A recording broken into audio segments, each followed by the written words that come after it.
So I think that also speaks to my next question, which is how would you describe the progression of gender studies and the evolution of gender policies? So having started from much earlier on and how you're seeing people, yeah, what would you be? Well, when you're as old as I am, you can actually look back in phases of historical phases. So that I was lucky to be there at the beginning of this field, which was a very exciting time. It was a time of challenging old ideas, creating new ideas, but also something that continues all the time is of challenging structures that are continuously being erected. In other words, I think women's studies and gender studies will never be really established in the way that other fields are.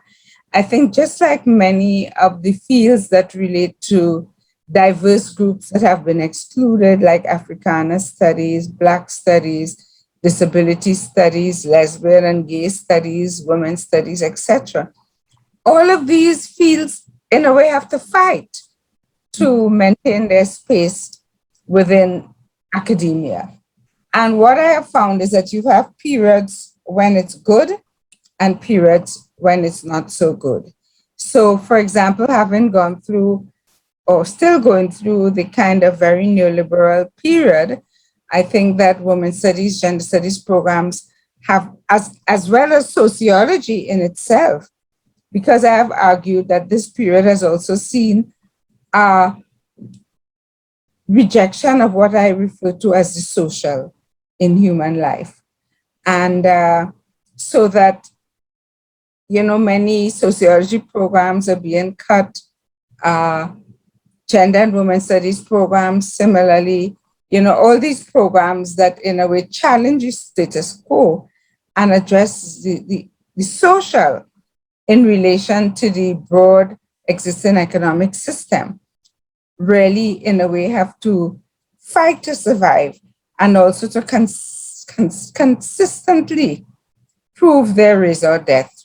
So I think that has been very important to me. Now, in terms of the trajectory of gender studies and gender politics, I think it has varied in different parts of the world.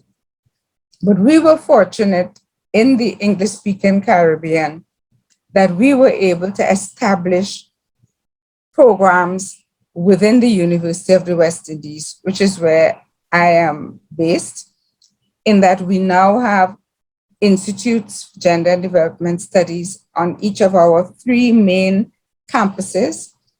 And these institutes have full-time staff paid for by the universities. And also, we are located within the Office of the Vice Chancellor, which is a very good space, bearing in mind the challenges that programs like ours often face in terms of legitimacy and in terms of sustainability. So I think we are in a good place and we've had to fight to maintain this place. And I think we're now in a process of developing further in this period of crisis. All over the world, the universities are in crisis, made worse by the COVID-19 pandemic. But I think that there are many other countries that have not been so successful.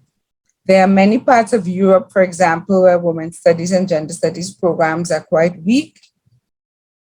And there are some parts of Eastern Europe, for example, where they're definitely under threat. In the United States, I think they're still quite strong. And there are some parts of the global south where they're still quite strong. But I think the history has been uneven and varied.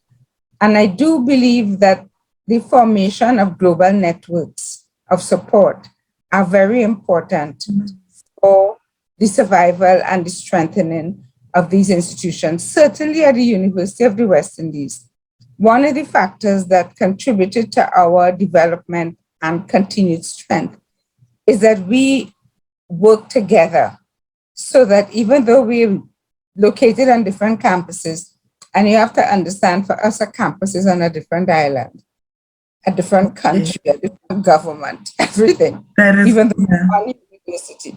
But we have insisted on really operating as one institution, and that has been challenging.